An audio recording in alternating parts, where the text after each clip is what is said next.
Well, everyone, we got a lot to get into today. A ton of stories have come across my desk, and yes, some of it's related to StarFox, which is out in some territories, but will be released worldwide tomorrow.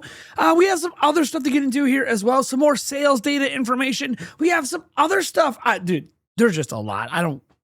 You hear my voice is pretty raspy, right? So let's just remind you we're giving away a Nintendo Switch 2. That's right. You can win a Nintendo Switch 2 for yourself, a friend, a family member, whoever, right now. It's absolutely free to enter. You just click on the link down in the pinned comment or the description. The only requirement is to be subscribed to the channel. And let's get that aforementioned StarFox news, starting with reviews. So on OpenCritic, you can see it has an 82.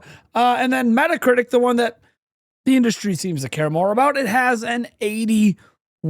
So I thought the game might actually finish in the 70s. So this is better than I anticipated and does match the review scores of StarFox when it came to the Nintendo 3DS. So at least it seems like the quality of the game overall has stayed up. But you know what? Those are just scores. And as we talk about on the Nintendo Byte podcast all the time, the scores are not the most important part of a review. The actual words are. So we're going to read some summaries and quips here from various ones over on Nintendo Life. I got a roundup here, and we're just going to go right to it. So, in a review on Nintendo Life, they said, StarFox on Switch 2 is a sublime remaster of Star Fox 64, and that's both its best and worst feature. This is Fox's best game made even better, with a stunning visual overhaul, snappy controls, and some neat reasons to keep playing thanks to the new challenges and online modes. That said, it is just 64 again. And those who have already played through the 97 classic hundreds of times won't find any surprises here. Moving on, we see some stuff like from Vooks, who gave it a perfect score, saying StarFox is the blueprint for how Nintendo needs to do remakes going forward. This is StarFox for those who've been there from the start and those entering here for the first time. StarFox 64 is iconic, but this is now the definitive way to experience it. Game Reactor gave it a 9 out of 10, saying on Switch 2, StarFox has given me exactly what I asked for in a modern remake, and therefore shows Nintendo what will be required from The Legend of Zelda Ocarina of Time in a few months. Modern, spectacular graphics, yes, but also a careful tweak of the original gameplay, an interesting expansion of the narrative, a respectful update to the beloved characters, boosting rather than ruining their personality, and a generous bunch of playable extras. You've done your father proud, Velen Studios. And get to some of the maybe lower reviews of 7s out of 10s here. We'll read GameSpot's. It says, StarFox is a remake, but it also appears to be an attempt at a reset. The franchise has never really found its footing, despite clearly having a lot of love from Nintendo. This story has always felt like a starting point, establishing the characters and hinting at their backstory. So altogether, this remake may be the best possible way to give the series a fresh start. At the same time, the original still holds up very well, and if you have Switch Online with the expansion pass, you can already play it. That makes this hard to recommend, which is a shame. Nintendo means this is to be a new beginning for StarFox. Retreading familiar ground undermines the effort. Like anything, not everyone can be pleased. That review just sounds like the fact that it's a 64 remake at all is the problem. But look, guys, I'm just really excited to go hands-on with StarFox beyond the demo. It looks really good. I don't know what to say. I'm very, very happy this week. It's a very, very good week for me. I love StarFox. Okay.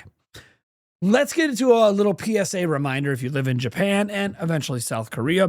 The Nintendo Switch Online is getting a price increase in Japan. This has become like headlines, and I've seen people spread it around like, oh my gosh, like this is actually old news.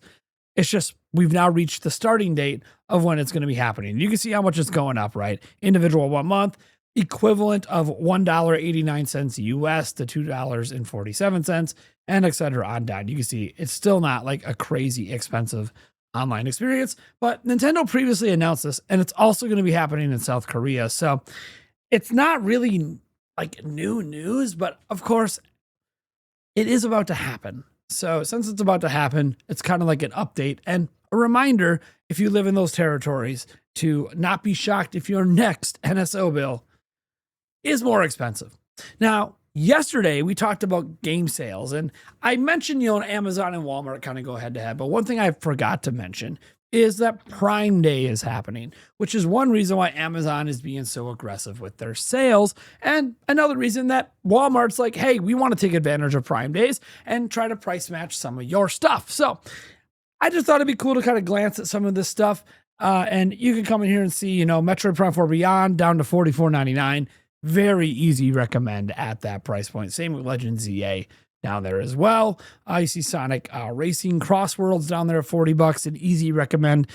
Look, Resident Evil Requiem should be up for Game of the Year. So like $53, yeah, well worth it. But you can just see some accessories, a bunch of games, some great deals going on here. I'm going to put a link to this page down below. If you guys want to check it out. It'll probably be an affiliate link. I think Amazon might give me like a 0.5% kickback if you buy something. I don't know. I've never paid much attention to my checks from Amazon, maybe because I've only ever gotten one. But anyways, let's go ahead and talk about the game that hasn't really got a ton of attention outside of the last Nintendo Direct, because everyone's focused on StarFox, and then, hey, Splatoon Raiders and Ocarina of Time and Dustbloods and Rhythm Heaven. So Rhythm Heaven Paradise Groove, that's right, this brand new game coming, has a demo on the eShop right now. Discover a colorful collection of funny little rhythm games in the free demo Rhythm Paradise Groove demo version. That's just awesome, man. The game comes out in July. Look, it's cool, man. I wish Nintendo had demos for all their games. And even if this isn't the game for you, it's still a good idea to have demos.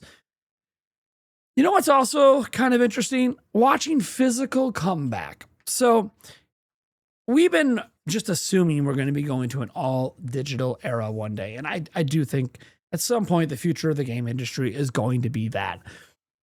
But just like when music kind of went to streaming and all digital and Napster and MP3s, just like that, saw a resurgence in vinyl coming back. There's actually a resurgence happening with the Sega Genesis. Sega is re-releasing original Sonic Genesis games on $100 cartridges. I Am 8-Bit Sonic and Sonic 2 cartridges are up for pre-order right now. What? So set to ship in Q3 of 2026, Sonic the Hedgehog and Sonic the Hedgehog 2 35th Anniversary Legacy Cartridge Collection are special cartridges that are playable on the NTSC Sega Genesis consoles. The original Sonic comes with a translucent blue cartridge shell, and the sequel ships on an orange cartridge. According to I Am 8-Bit, 1 in 8 cartridges sold will come in a special Chaos Emerald version. Each copy comes packaged with a full-color instruction booklet featuring restored artwork and a new forward, housed in a custom packaging design. The games are up for pre-order now. We'll ship in waves later this year. This is awesome. That's all all I can say is like, this is just really cool. No, this is obviously not the same as we talk about vinyl coming back. I just wanted to make a little reference to the fact that I think it's neat that vinyl is back, but it's obviously not back in the same way it once was. And this is not back in the same way cartridges once were for consoles, but dude, it's pretty cool, man, just to see this come back. You know, in a world where I have FU money, these are the kind of things I would buy and just put on my shelf. All right, guys, let's go ahead and talk about a new game coming to Switch 2 and a development update for it. So we're talking about Lords of the Fallen 2. This comes from one of the people working on the game. I think this guy might actually be the studio head. Anyway, it says Lords of the Fallen 2 is now set for a Q1 2027 release window. As development progresses, we have worked closely with the gameplay feedback team, a dedicated group of seasoned Souls-like veterans within our launch creative team. Their valuable ongoing input, combined with the team's vision, has identified meaningful opportunities to further refine and strengthen the overall experience. 3 enhancements will benefit from additional integration, iteration, and polishing time, enabling the team to deliver the highest possible quality at launch.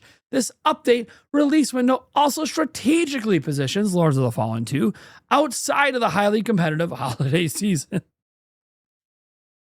So Ocarina of Time and GTA 6. The most competitive season's September. Anyways, that is funny. The team remains fully energized by the strong response to our recent reveals and is deeply focused on delivering a standout dark fantasy action RPG, an outworthy successor to the Lords of the Fallen franchise. We are grateful for the continued passion, feedback, and support from our community. We look forward to sharing more updates in the coming months. And just for my peace of mind, this guy is the founder and CEO. Okay, so yes. All right. Good. I was like, man, I think this is a guy we should be paying attention to. Definitely is a guy we should be paying attention to. You would think at this point that I would know who this person is, but dude, the industry is so massive. I'm going to be honest. I just don't recognize everyone's name all the time. What I do recognize is we're going to talk about StarFox again. Why? Well, when you get the game, there's going to be an update. And this update's very interesting because it includes game modes. So how to update StarFox, we're not going to care about that. We're going to care about the version 1.1. So when you get your StarFox copy, it'll prompt you to say, hey, there's an update. Optional update, but not optional if you want certain things, such as, hey, battle mode. That's right, battle mode's not on the cart. Sucks, but all right. Avatar settings and the easy campaign difficulty. So I'm guessing these were getting work done right up until this game came out. But also a bunch of bug fixes, which are always nice to see, that just didn't make it when the game went gold. So fix an issue, we're on the level select screen, pressing the achievements and replay missions button at the same time, in rare cases, prevent the game from progressing. Fix an issue where after passing a checkpoint and collecting 3 gold rings to gain an extra life, selecting restart checkpoint from the pause menu, then selecting quit from the pause menu could result in losing 1 life. You see, like, there's like these exact things you got to do that are totally normal, but you don't think about it and it causes bugs. That's what they got to get all cleaned up. So I'm going to be downloading this update myself for sure. And I was fixed an issue on Medio where repeatedly using boost and overtaking the boss would make the level impossible to complete. And look, I'll leave the rest there because it's probably going to be spoiling some bosses and all of that. And I don't want to spoil the game entirely for brand new players, but it is in there. You guys want to go check that out. Now, our last story today is, to me, one of the more interesting ones because it's an accessory for Switch 2 that, at least just looking at the picture, is built different. What are we talking about? JSAUX's new 6-in-1 Switch 2 dock is a lot. Yeah, look at that. That's crazy looking dock. Okay. So initially looking at it, my initial thoughts are just, okay, you could dock your Switch and probably have Joy-Cons attached and have it charge. And then you could charge an additional set of Joy-Con. That's what it seems like to me. Okay, I guess. But it says 6-in-1. What does that mean? Well, let's find out. Accessory maker JSAUX has put out some pretty decent products for Switch 2. Its Joy-Con 2 charging dock is delightfully sleek and minimal, earning a 7 out of 10 back in 2025. Similarly, its all-in-one carrying case ticked all the right boxes for those looking to take their entire setup out and about. That one got an 8 out of 10. Its latest effort is a bit of a weird one, though, and we're not too sure about it at the moment. Dubbed the 6-in-1 gaming dock, it's a foldable piece of kit that lets you charge up to 4 Joy-Con 2 controllers and a Pro Controller 2 at the same time. If that already sounds like a lot, then brace yourself. The gaming dock also comes packaged with an additional adapter dock that hooks up to your TV and essentially replaces the official Switch 2 dock. You get your 4K 60 and your 2K 120 while also integrating the RJ45 port for a gigabyte internet speed. Oh, and you've also got multiple slots for your game cartridges and SD Express cards. It's a lot then in terms of design. It's quite nice. But we just worry about plugging so many different things into one piece of kit all at the same time. You also need quite a bit of extra space in your entertainment unit, certainly more than the official Switch 2 dock requires. Still, it's $60, which is actually affordable and could prove useful as a second dock for carrying out and about, especially when it's folded up. I am going to note something about this that this is a huge reason this appeals to me. But yeah, you got your multiple controller charging that talked about all the features, right? So as we look at these photos, One thing I wanted to note that I really like about this is if I can dock my Switch 2, charge my Switch 2 controller, and charge 4 Joy-Cons, which is exactly how many I have. I don't know why I would have all 4 of them with me, but maybe I did for some reason. One thing I think is really cool about this, including some of this game storage, as a travel dock, I like this because you could charge everything while you're sleeping, and it's all just one piece of kit, not a bunch of separate cables and cords and extra charge bricks. I like this a lot, actually. And then if I'm traveling, maybe I don't need to bring like my entire physical library. So I'll just pick my 4 plus 1 extra slot on the game, 5 games that I think I might play physically when I'm on the go. And yes, if you guys didn't know, Switch 2 does support the use of multiple micro SD express cards. So you can buy multiple 256s and hot swap them out. Anyways, shouldn't really say hot swap. That's not exactly how it works. It doesn't support hot swapping, but you can swap them out and not lose your game data is what I'm trying to say. All right, you can obviously see a picture here where you're maximizing all of the port usage. And then from another angle. All right, guys. So I don't know. I think it's a really neat product. And considering how expensive the base Nintendo Switch 2 dock is, and that this one does more than that, pretty cool. Probably fairly cheaply built, I would guess. If I went hands-on, it's all going to be all plastic, but it's doing some cool stuff. And as long as it gets the job done, that's what matters. So I don't have the product on hand. Maybe I'll reach out and see if I can get a product just to check it out, even if they want me to send it back, just so I can go hands-on with it a bit. But very interested in this, especially with PAX West coming up for me, my only business trip this year. Something like this looks very appealing, especially going back to the images here. We didn't see this one. You know, it's got a module that you disconnects and it folds up. Like this just feels like a really, really good travel dock that just provides a ton of functionality to limit how much other stuff I need to bring with me. So I'm liking this. I'm liking this quite a bit. All right, guys. Thank you so much for being here. I am Nathaniel Rovajets from Nintendo Prime. And as always, I'll catch you guys in the next video.